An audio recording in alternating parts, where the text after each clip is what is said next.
Guten Abend und willkommen to QI. Tonight we're dallying in Deutschland.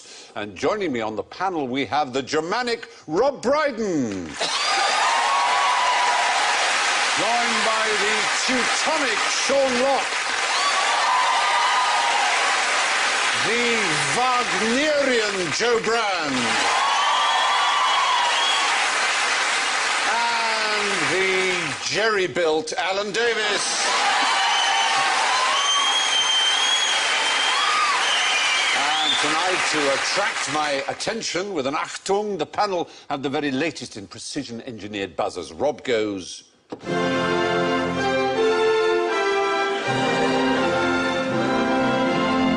Sean goes... Joe goes...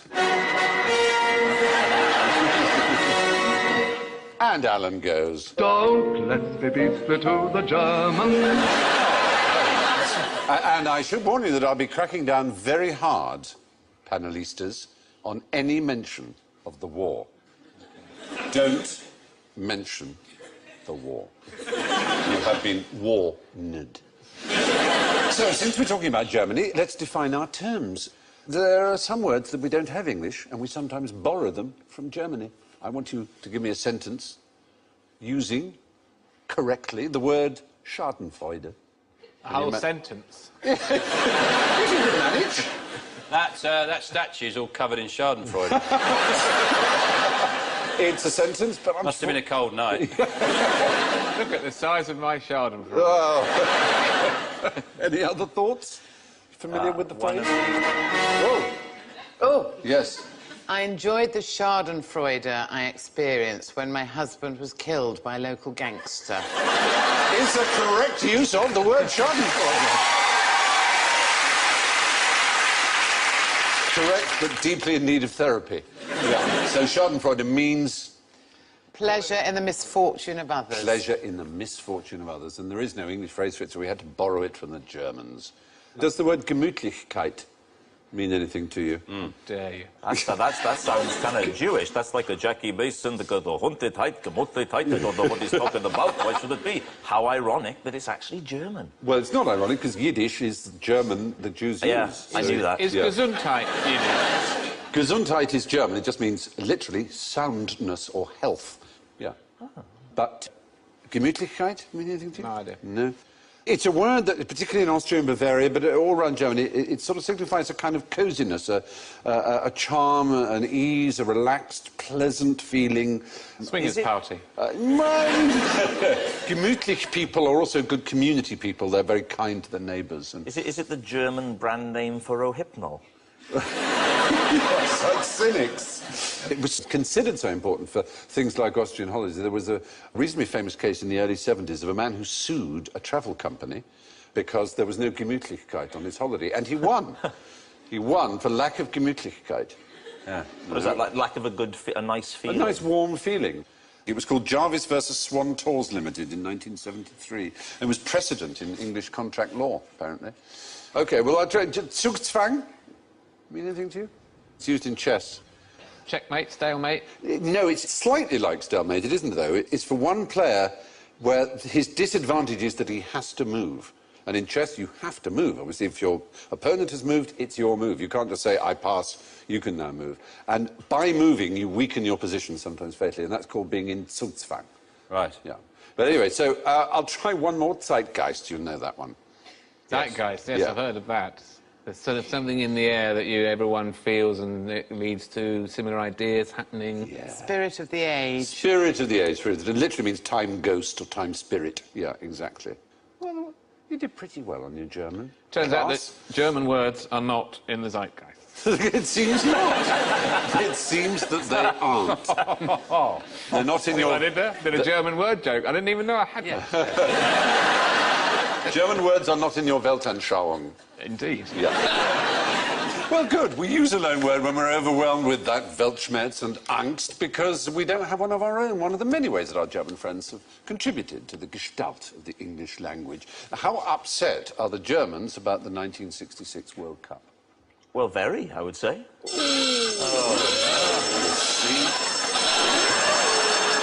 Well, they would be, for surely, I would have thought, a proud nation like the Germans. They were upset at the time, but I said, how upset are they? They barely remember it. If you asked every German who won the World Cup in 1966... Yeah, they're pretending. No, because the fact is... World Cup? No, I don't No, know. because we care about it, they don't. They care about their scores against Holland. That's their big thing. They really, honestly, if you ask the average German, they're just 66. They really don't know. Oh, did you? Well done, you know. International... For us, it was like everything. Wow, we won. But they, in 1974, beat the Dutch, and that, to them, was the one they really, really care about. But they surely, the Dutch have never provided a great deal of opposition to them. Generally, in history, they've just walked into Holland whenever they fancied it. Oh, in that sense. Any time they want, they just go into Holland, which is just like spin the windmill. I haven't mentioned it yet. Come on. I was talking about the great Geschmürtzflip in 1762, where they just walked into Holland, but they can just enter. Oh, I'll mention the War of Holland. You have to. Surely they're denying their true rivalry, which will be with us. Why they're in denial. We may think that, but it's up to them to decide. I mean, you can't force a wrong. German to care about whether they beat us or not. Well, they bloody well should. Yes, I'm sure you're very upset by it, but, I mean, they just don't care that much. And there are other things like the sun lounge hogging with the towel. Yeah. Is that something you've actually experienced? Yeah. There's a picture of it. These are some of Alan's holiday photos. It turns out that a German lawyer called Ralf Höcke actually did a study, and he confirms that we think it. But Germans are blissfully unaware of their reputation in this case. No, but really? a study by I Halifax... think they don't care, is the right description of it. They just don't... They don't know that's what we think of them. They But think Halifax it's Travel just Insurance... common sense Yeah. to go down before breakfast, basically at dawn, It turns take out all the beds around the pool. that Halifax Travel Insurance in 2009 confirmed with the study that Germans are the most likely to reserve sun lounges with towels. And which nation do you think is the second most likely to? The Dutch. The British. The British. Yeah, very Who close. turn up in 10 fact. minutes later and go, Exactly. Well, the French and Italians and Portuguese are having breakfast and not really Well, and caring. also they're in their own countries. Yeah, well, that's... that's true. Enjoying the lovely food and weather. That is highly true. Highly true. I had a run-in with some Germans on holiday once. I'm sad to say, because I like Germans on the whole. And I'd walked through the hotel past a group of Germans who didn't realise I understood German. And as I went past, one of them said, whoa, whoa. There goes the sad, fat English. Something rude. And so I railed at them in my pidgin German, which made them laugh even more. And then the next morning, I had to walk past them on my way round the pool, because obviously they'd sat down in all the nice chairs. And I went past with my head held high like that, sat down on a deck chair, went through it. Oh, no!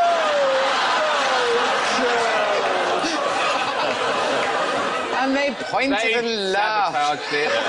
They left the one chair, they'd already weakened it, perforated it in some way. Yeah, the English Vater, That's very good, I remember that. The other stereotype we have of Germans, of course, is they're efficient, and they think that of themselves as well, but they anticipate that we think of them as lederhosen-wearing beer drinkers. But what do they think of us? What are the 6 major thoughts that Germans have about the British? We're probably a bit smelly, beery, Untidy, hair. they would Untidy, say. They think of us scruffy. as untidy. Violent. Well, we come in mobs, certainly. Yeah. That we're obsessed with royalty, apparently. They think we're all obsessed with royalty. That we drink tea all the time. That we're rather reserved. And we can't cook. So they've been over then. Yeah, they've pretty accurate summation, I fear. If not, they've certainly read our newspapers. Yeah. There you are. The fact is, we may think of the Germans as our great rivals on the football field, but they're more interested in caning the Dutch. But why did the Germans confiscate the Dutchman's trousers? What, the Dutch... Is there some special Dutch trouser? Am I missing some Dutch trouser? When was the thing? World Cup held in Germany? 74 and 2006. 2006. Yeah. Now, in 2006, a group of Dutch fans, in fact, hundreds of thousands of Dutch fans, thought it would be rather charming to buy some orange lederhosen that were provided for them, which had 2 big pockets they could put beer in, and they had a lion's tail. They were called Leeuwenhosen in Dutch, which means lion trouser, lion pants. Right. There they are. Big pockets for their beer. They look like they work for EasyJet. They do, don't they? They do. It's the same colour, the colour of Holland, the orange, as of Nassau. But these were confiscated en masse to such an extent that all the Dutch fans that came to the first Dutch game against the Côte d'Ivoire, the Ivory Coast, had them taken away, so they had to watch in their underpants. So why? That's my question. Why? Why, Alan? They Why could be used as a catapult. No, I'm afraid it's a... No, they probably thought it's not going to be a very good match. We want shots of loads of people in their pants during the game. Do they manufacture it? Do they have some kind of logo on them? Well, they do. You can see. What does it Oh, say? sponsorship. It's just because of their I sponsorship. fear it's true that the official People have paid FIFA for beer was not Bavaria, and therefore it wasn't allowed. And this happens a lot, I'm afraid. At Wimbledon it's happened. Some woman had her yoghurt taken away from her because it wasn't the official yoghurt of Wimbledon. That's outrageous. That's terrible. Pathetic. It's Britishly pathetic. But it's outrageous as well. Take your yoghurt. The Bavaria Beer Company, that scam was a complete waste of trousers. It was a waste of We've got a trousers. brilliant idea. Yeah. Oh, no. Exactly. Well, they should have got them to confiscate tattoo. They should have got them to tattoo Bavarian beer on their foreheads. Yes. And then they'd have had to laser them before they go into the game. I think There'd be a big and these people with burnt foreheads watching a game. That'd have been good. I'd have liked that. You know, that's why when Premiership footballers get booked if they take their shirts off when they score a goal. It's because that's the time you see the sponsor, isn't it? When they've scored a goal, you see the sponsor on the shirt. That's why FIFA made it a bookable offence to take off your shirt when you've scored a goal, because that's the time when you get all the coverage. Is that right? You know, the Beano, you know. The Beano were going, Christ, we paid hundreds of millions to sponsor Man United, and Ronaldo takes his all shirt you're seeing off. is some nipples. Yeah. So what does lederhosen mean? Leather trousers? Leather pants, leather trousers, absolutely. It's one of those rather typical things where the upper classes decided to ape the peasantry in the 18th century and had these incredibly expensive wedding and country feasts in which they pretended to be, rather like, you know, Marie Antoinette with her silver milk churns pretending to be a milkmaid. Now, the socks that man in the middle is wearing are very long socks, and just out of interest for you, that's something that I've turned to recently. I now favour the longer sock. Do you? Can you take me through your reasoning? Yes, I can. I'll show you. Yeah. The gentleman's sock. The half hose. It's called the half hose. Now, Joe, you, as a lady, you're going to think this sock is going to stop a lot sooner than it does. So, watch this. Look at that. Surely we've reached the peak. Oh, my goodness me. Surely we've peaked. No. Oh, surely. my word! Surely. He's wearing tights.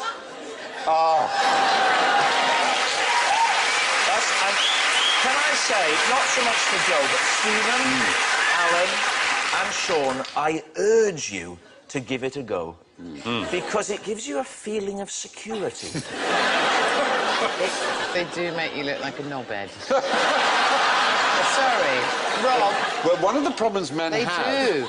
There's a problem men have, Joe, But which Steve, is that we wear away the hair on our shins by tight, short socks, don't we? Is that one of the things you're afraid Can of? I just say, by just carrying on the conversation, you imply that you agree with what Joe said. What was going through my mind is how difficult it would ever be for a man to say that to a woman, that's all. And I thought, I'm not going to go in that direction. We allow women to be rude Could you to us, please come and down that's on fine if they one want to side be. or the other here Yeah. of my... You're either It is with true. me or you're with her. It's Yeah. true, but it's just as true that put it women this make way, themselves Rob. look positively ridiculous occasionally. It doesn't make too. you look cool. Put it that way. Nobody's going to go, I'm going to get a pair of those. Well, at the risk of turning this into Ready, Steady, Cook, why don't we let the audience decide? All those who think Rob is really onto something with the gentleman's half hose, as I believe they are technically called, the long sock, the Bryden long sock, could you please shout out, long sock? Oh, it's not good. That's not good. I fear, without having to ask... There's no need to carry on. No, OK. Yeah.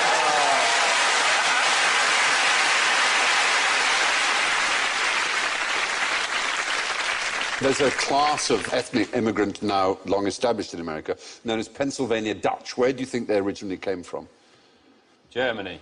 Yes, the Rhineland and Switzerland. See, I double bluffed you there. Exactly, very good. But why would they be called Dutch? Because the Americans can be bothered. No, because they rightly recognise the word Dutch and Deutsch are the same word. Deutsch is Dutch. Right. And it was partly because what we now call the Dutch, the Hollanders, were at war with Britain many times, and indeed, of course, invaded. You mentioned England. the war. At war with, not the war. You did. It's a minefield. Oh, my Lord. Can I just say? Could I just say, Joe? Bit of a knobhead. Now, what would you use this for? I have a picture of them here. Oh, Frighten the children. It's a German invention. Put a torch behind it, and then you creep up into their bedroom at night when they're asleep. Move it very slowly across the room. It's a thing that is used in the lavatory, in the Air freshener? WC. No, it's a habit. It's for men to do something when they go to the lavatory. It's to encourage them. The seat. Anything to do with the seat? It is to do with the To seat. dive off it into the toilet. No. Noble guess, but doomed. No. Is They it sit so down. you Do don't they have sit to down in touch the Germany? seat? It's if they lift the seat, which men tend to do before having a pee. This, I have one here. Here it is. This is your toilet speaking. Wouldn't you rather like to sit down?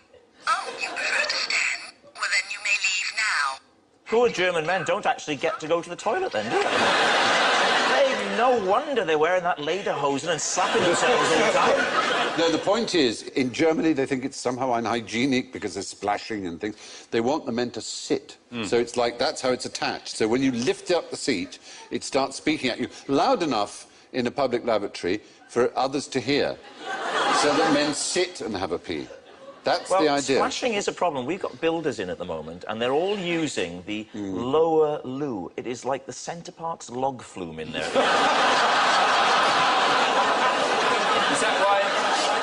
that why you've got the long socks?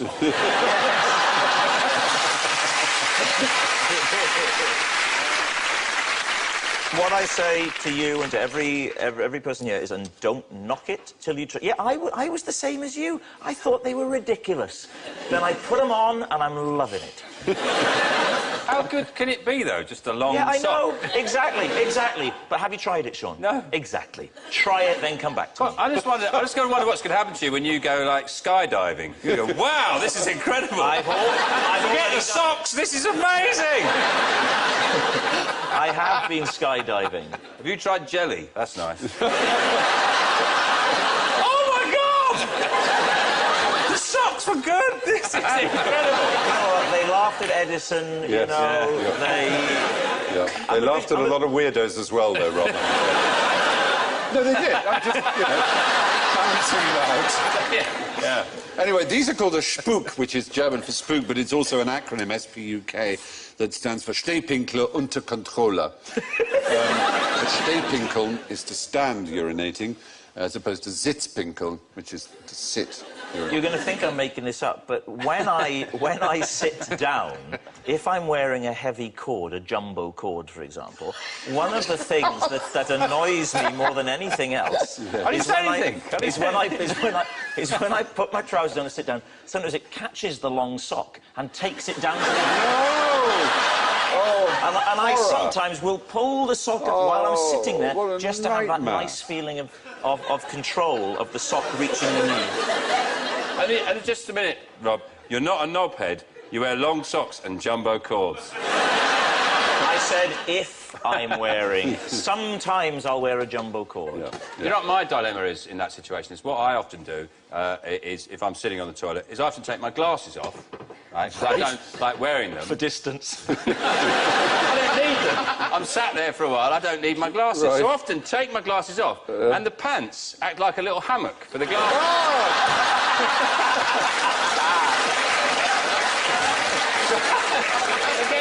It gets worse, because if I put them in there, and then I might be sat there for some time, because my diet isn't the healthiest.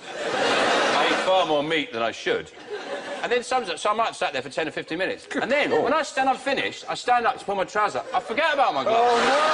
And I go, oh, my glasses! And I've rammed my glasses deep into my under regions. Whoa. And I cleaned this pair of these. Yeah!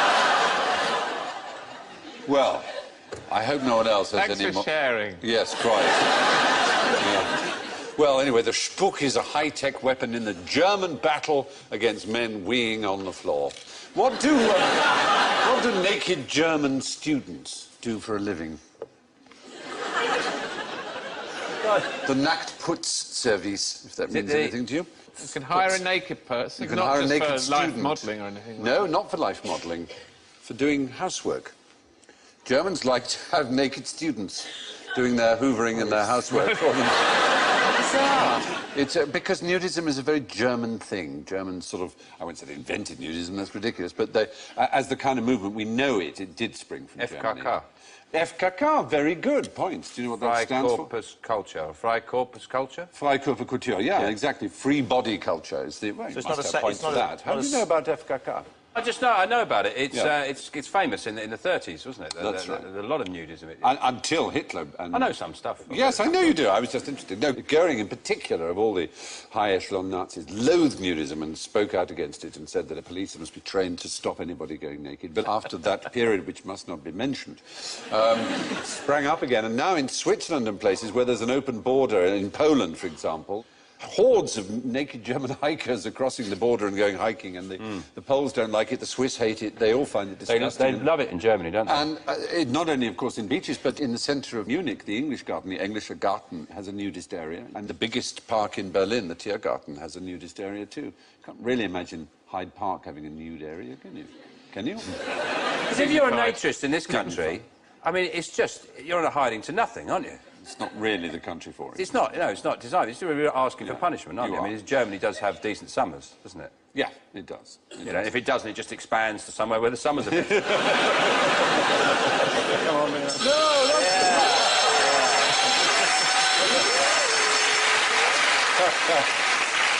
If I was a nudist, what I'd do, I'd go nude, but just for a laugh, just before I left the caravan, I'd just get a little bit of tissue paper and stick it...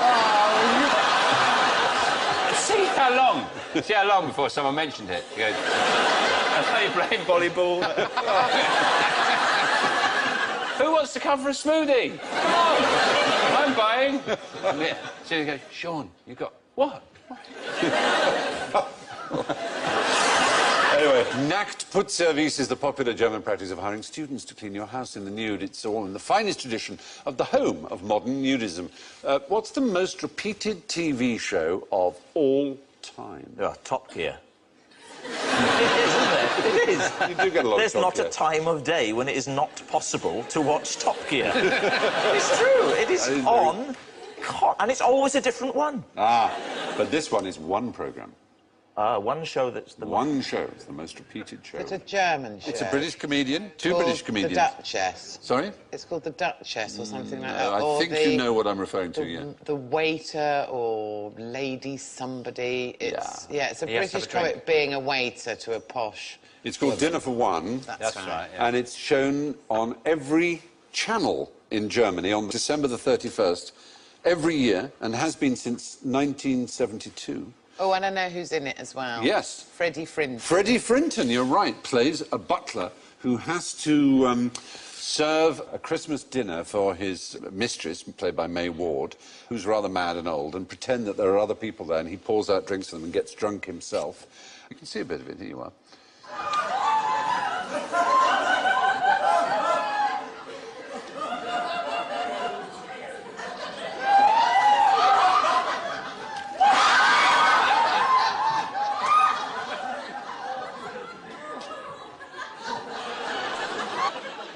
You know, all right, it's broad humour, but it was... Yeah, it's all very well in its own way, but what's going on with it every single channel, every single year? It's become a cult. It's unavoidable in Germany. They have parties for it. It's just a tradition. It was a sketch done in 1920. They used to do it, you know, on the halls and all around the other places like that.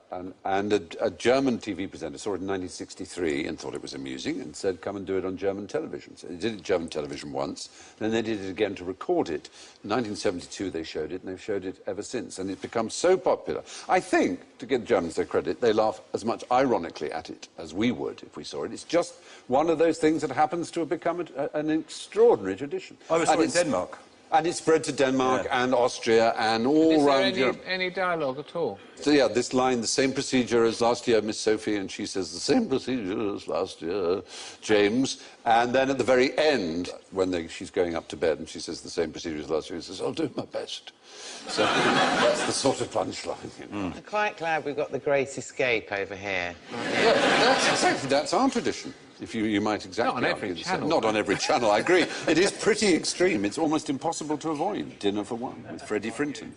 Anyway, what did Uncle Wiggly Wings ever do for Germany? It sounds like a children's character, Uncle Wiggly Wings. Well, he was someone who helped children. What are we looking at here? We're looking from a high point down on children who are looking... Abandoned orphans calling for a helicopter to please airlift me out of here. Airlift is a good word. Stick with the word airlift. What does airlift in Germany bring to mind? Berlin. The Berlin airlift. The war. No, it doesn't. It's not the war. No, it's during the Cold War, when The Cold War you can mention, all right. when they blockaded Berlin. West Berlin. Yes, the Russians completely closed off the city of Berlin, which was in their sector, the eastern sector, in 1948. And for over a year, Berlin was completely cut off from the rest of the world. And so they dropped food, millions of tons of food, the Americans, the British, so on, dropped it. And there was an American pilot who had 2 sticks of gum and he gave it to some kids. And he said, if you'd share it amongst each other, I'll come back tomorrow and I'll give you more candy. And so when he flew over the last time, he wiggled his wings over them and dropped some chocolate. And he'd do this each day. More and more children came and it took on and became a huge propaganda coup for over a year. And it was called Operation Little Victuals. And children in America provided their own candy. And, of course, the candy corporations caught on. And huge tonnage of sweets. It sounds lovely, but do you imagine a Terry's chocolate orange heading down at you at great speed? But you see what that boy's holding up there is the little hanky-style That's no parachutes. match for the Terry's chocolate orange. Of course, the chocolate orange could have landed like the bouncing bomb that it did in the war. Oh, no.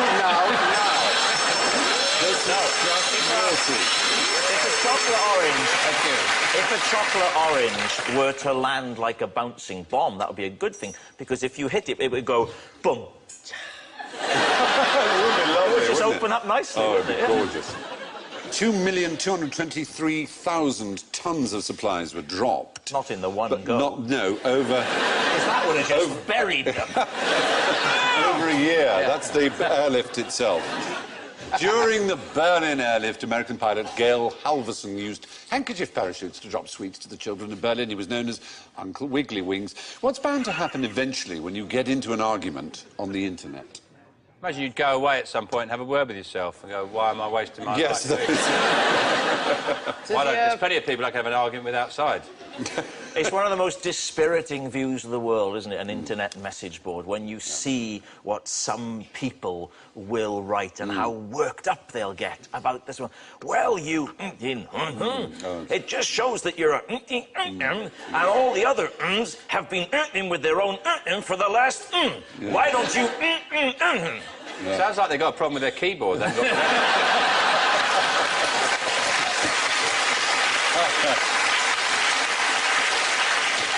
angry. Well, there's a thing called Godwin's Rule.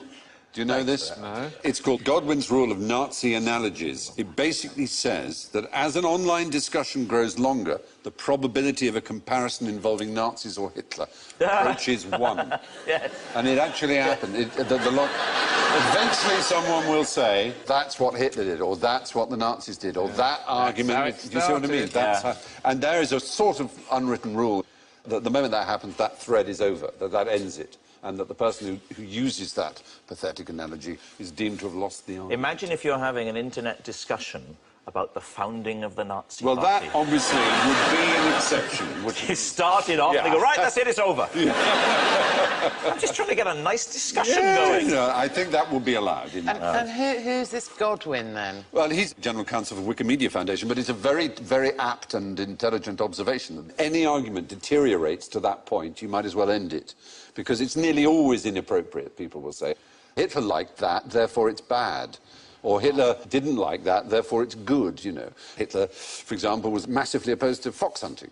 He thought it was cruel and terrible, and so he banned it. So therefore, it must be right, because, Hitler, you know, that's just a mad argument, you know. Oh, my God, look at his what socks. Hey! That's what Hitler... Whoa! And I've lost the argument. But, you see, he's brought in Hitler to prove that your socks are bad. Yeah. Yeah, but I feel in the broader picture I've come off the worst out of this. Yeah. Reductio ad Hitlerum, it's called. Are you saying he looks like a knobhead? Well... Yeah, so you're saying Hitler looks like a knobhead now, eh? He looks like he's turning around to someone saying, look, I'm ready. Are you? You've been hours getting dressed. Let's just go out. He doesn't look that. Well, listen, say what you like about him. Great socks. Yeah, true. Yeah, fine socks. Yes, Godwin's law states that as an online discussion grows longer, the probability of a comparison involving Nazis or Hitler approaches 1. How would you use a Monopoly set to escape from a prison camp? I could see how you might use a buckaroo. Just fly out over the fence. I mean, you'd probably just keep ending up on the barbed wire. Again, try it with the bucket. Yeah, is it the covering up the hole with it? Well... Like in Shawshank? No, there was a man whose nickname was Clutty Hutton, who in Britain bought up lots of Monopoly boards and turned them into escape kits that he then set up through MI9 with these pretend charities. So that you'd get a get out of jail free card.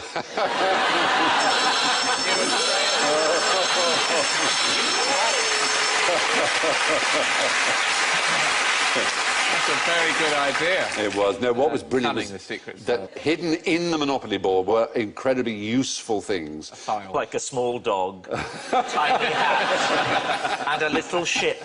There would be real money interspersed with the Monopoly money. There would be maps on silk, because they obviously tried it on paper. It's too bulky and rustly, but on silk, on parachute silk, you get an enormous amount of detail and tiny. That's an example of his earlier work, putting a compass in a military tunic button. The Germans got wise to this. They'd unscrew them, eat the buttons, and they'd see it. So then they reversed the thread. So when the Germans unscrewed it, they in fact tightened the button. Then they got wise to that. So then he used razor blades, which were magnetised at one end, so that when they were attached to something metal, they would spin round with the G of Gillette would point north, which was very good. So they were well disguised. They said, now look, we put the normal thread on. Yeah. Old Kraut, he's unscrewing it. Yeah. Then what we've done is we've put it the other way. So when he's unscrewing it, Yeah. he's actually tightening it. That's right. Now we've got a step further. We've done one here. You can't get the top off. Isn't there a flaw in that, sir? Don't complicate it. Don't complicate it, Perkins. No one's going to see this bloody compass, that's for sure. Give it a try. You won't get it off. Oh, very good, sir. In many ways, it's become what I call a button. If I was the German camp commandant, I'd have made them all wear duffel coats. If it was me, if I was in charge, I would have started shipping out giant Jengas. Would you? Well, then you just build them up. You know the Jengas you get in pub gardens? Yes. Just massive ones, just hop over the fence. Brilliant. If only you'd been in charge then. Or snakes and ladders, but with actual ladders. Yes. And real snakes to scare the Germans. Scare the Germans. Good British snakes who didn't like the look of a German soldier and would go up to them and go... What about if they gave them toy tanks, but really big ones? Then they could just fly straight out. And turn around and go, take this, Jerry.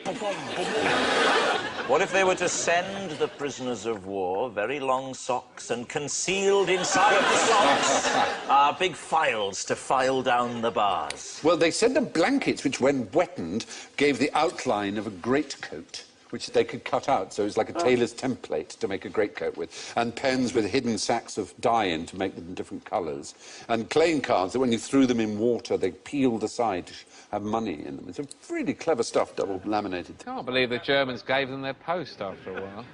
Well, they didn't know. Obviously, they had to hide the fact they got all that. Anyway, Monopoly boards were amongst the ordinary items which were sent to help escaping prisoners. But now it's time to navigate our way through the hostile territory of General von Ignorance. So, fingers on buzzers, if you please. Who wrote Brideshead Revisited? There's even more. Sorry.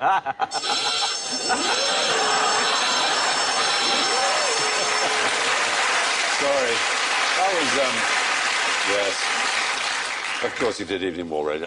Brian said, of course he did, of course he did. I was just checking whether or not you'd remembered not to It's mention not wars. pronounced like that, is it? It's Evening Waff. No, if only it were. But firstly, what breed of dog is this, in fact? Yeah. A German Shepherd. Is the right answer. Yeah. You avoided saying Alsatian. They used to be called Alsatians until...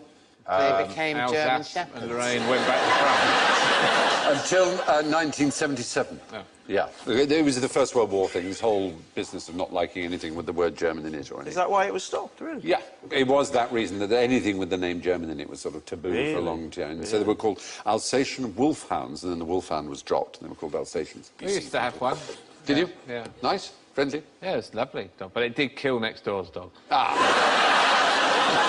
Whoops. And when it happened, did you say, well, he's never done that before? Yeah. You had to go to court, didn't you, over all that? Yeah. And then you had to go to prison, didn't you? No. And then I sent you some Monopoly. Yeah. Happy days. Yeah. The term Alsatian was coined in 1918, but the Schäferhund officially reverted to being a German Shepherd in 1977. A trip to the Munich Oktoberfest might be nice. When would be the best time to go? September. Yes. It's not October. It occasionally leaks into October, depending on the way the months are sort of... You'd definitely leak if you drank all that Well, beer. it certainly would. It is possibly the world's largest regular festival or fair. Over 6 million people cram into it. I didn't like it, actually. I spent one night there, 2 nights there. Yeah. And everyone was so drunk. It was idiotic. It was these huge, long tents full of pissed-up Australians. Who I love. I went to the World Cup in '98 in France, and in Bordeaux they built, and it's sort of similar size to that, in the middle of the town square, they put temporary bars up. And then Scotland played Norway, and the Scots arrived, and they drank more beer in the weekend than they normally drink in Bordeaux in a year. Every single one of these bars served only lager, and there were no food stalls at all, and no toilets. Oh! It was unbelievable. But it was one of the best nights of my life. And then one of them went to me, Alan! Right across the bar, Alan! Alan! Alan! Partridge!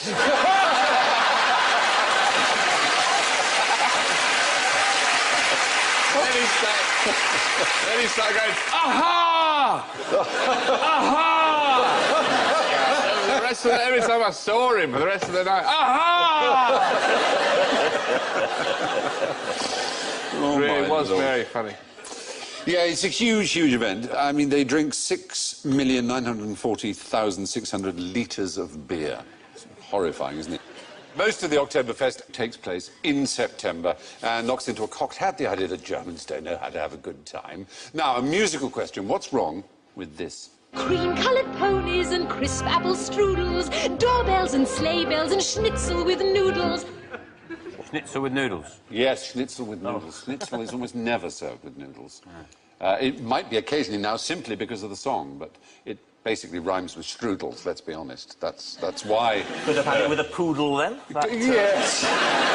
You've ruined the film for a lot of people. I hope not. The magic. I mustn't tell my kids that. No, please don't. It's a wonderful song. And who wrote the lyrics? It was Rodgers and Hammerstein. The lyrics were, therefore, Oscar Hammerstein. Yeah. The second, yes, absolutely. How does the film end? There it is. They sing Don't they farewell. Get, over the border and Where do they get to? supposedly into Switzerland. Well, actually, they get behind arrived a in musical. Bavaria, in quite near Hitler's private house in Bavaria. Hitler's sitting down to have supper, and his family singing about goat herds arrives. It's all very odd. But there's the border, there's Salzburg, there's Bavaria. In fact, what the family did do, you're right, they walked the 100 kilometres all the way down to, you see where Innsbruck is, down towards the Italian border. That's the way they did it. The Italian border was conveniently open. They very luckily got there the day before the Italian border was closed. So it was very fortunate. So it's a little bit of artistic licence, but it's worth it. Of course, one of the great masterpieces of popular culture. Good. Now, lastly, what happens in Germany at 11/11 on the 11th of November every year? Everything carries on as normal. No, there is something special happens. The 11th of September? 11th of November. 11/11 on the 11th of 11th. Phone rings 11th and the day of British 11th. Prime Minister says, ha ha ha ha. We won.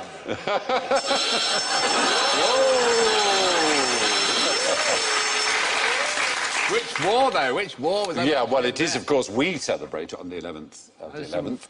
The armistice of the First World War, but they don't celebrate the armistice of the not surprisingly. They have a much older celebration that takes place there, oddly enough. It's their carnival, and it runs all the way from the 11th of November right through to Ash Wednesday. And it's a huge, as I say, it goes on. I mean, it starts quite slowly in November. There's December, and there's Christmas, and then through January, and then reaches fever pitch at the time of Mardi Gras. Right. And carnival, what does carnival mean, the word carnival? Do you know? Eating Valerie.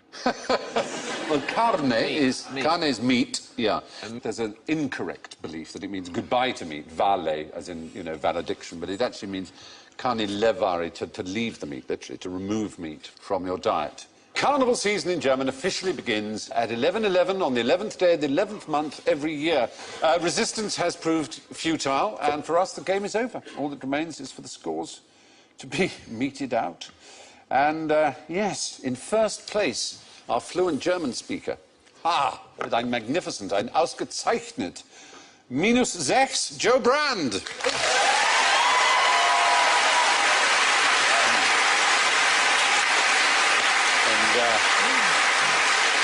auf Platz 2 mit -7, Rob Brydon. Good or bad? I don't know. Aber auf Platz 3 mit -36 Alan Davis. Und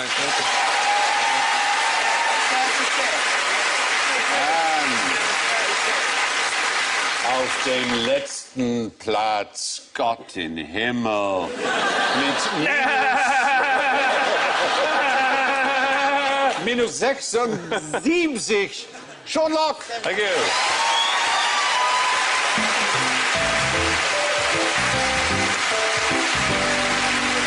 That's Sean, as I'm sure you know, was -76, possibly a record. Yes. So it's Auf Wiedersehen und Gute Nacht von dieser QI-Ausgabe und von Rob, Sean, Joe, Alan und mir. I leave you with a story about the Bloomsbury Group writer, Lytton Strachey, who was, how should I put it, a confirmed bachelor, an aesthete, and also a conscientious objector and a pacifist. And he appeared before the Conscientious Objection Board, and they were obviously going to quiz him on whether or not he truly was it or was just a coward trying to get out of serving. They said, Mr. Strachey, are you married? No, he said. Well, they said, well, do you have a sister? He said, yes, I do have a sister. They said, well, suppose a German soldier came and tried to rape her, what would you do? He said, well, in that case, I would endeavour to place myself between them.